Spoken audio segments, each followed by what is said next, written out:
to walk around and show you a few things of how to get set up. First of all, you can use a cookie sheet, but this is parchment paper that I have down. You want to definitely do it on parchment paper. You could do it on saran wrap. I think that would work as well, but I use parchment paper. I have an extra empty pot here because I'm going to pour my caramel into that pot once it reaches its temperature in order to keep the caramel from getting hotter.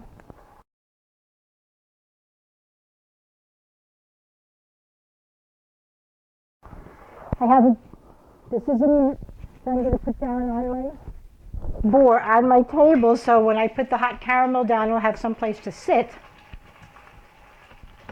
I don't know what else I can tell you. Here I have an 8x8 pan, just a little pan. I'm going to put some saran wrap in it, so that saran wrap goes over the edge, and then I'm going to pour any leftover caramel in there. So I'm ready to pour my caramel into my other container.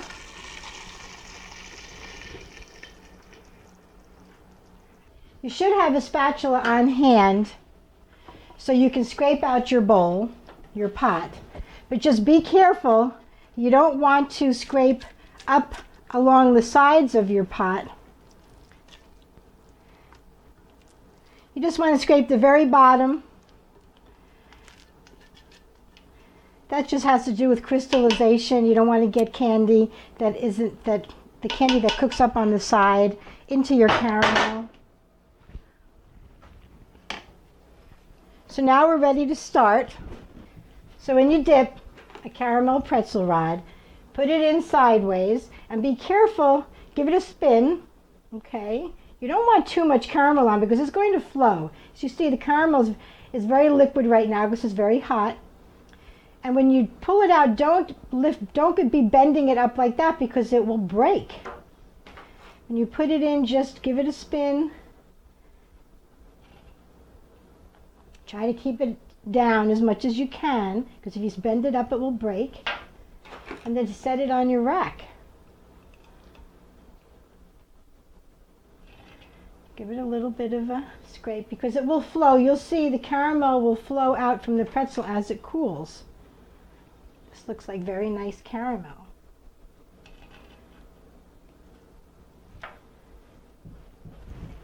Now I have a few of the knots here.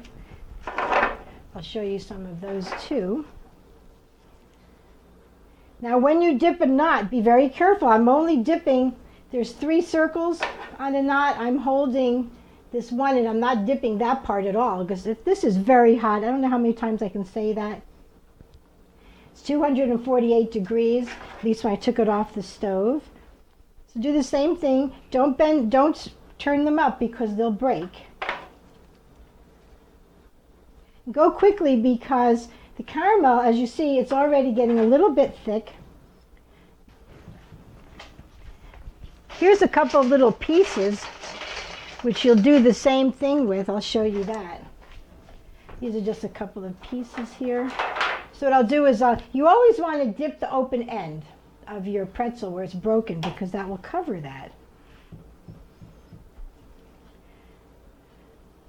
And there's a bottom part to your pretzel. You can see where the pretzel was baked. So try to also, see, there's the part that was broken, so I'm going to hold the other part.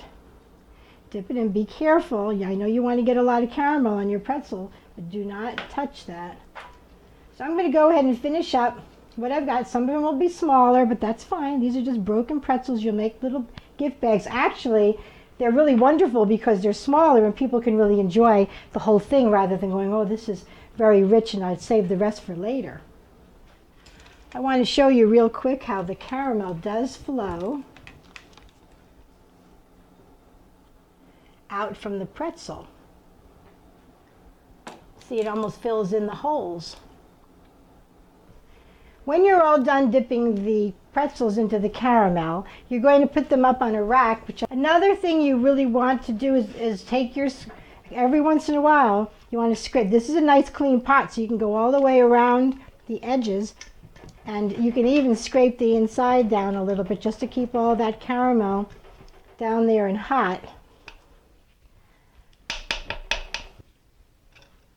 So when I go to drizzle later on, because I'm putting them in a straight line, I can go back and forth like this and not get it on the handle. When it's time for cleaning your pots, you just want to put hot water in them. Fill them with very hot water and just let them soak, and all the candy will just dissolve right out. You don't have to scrub them.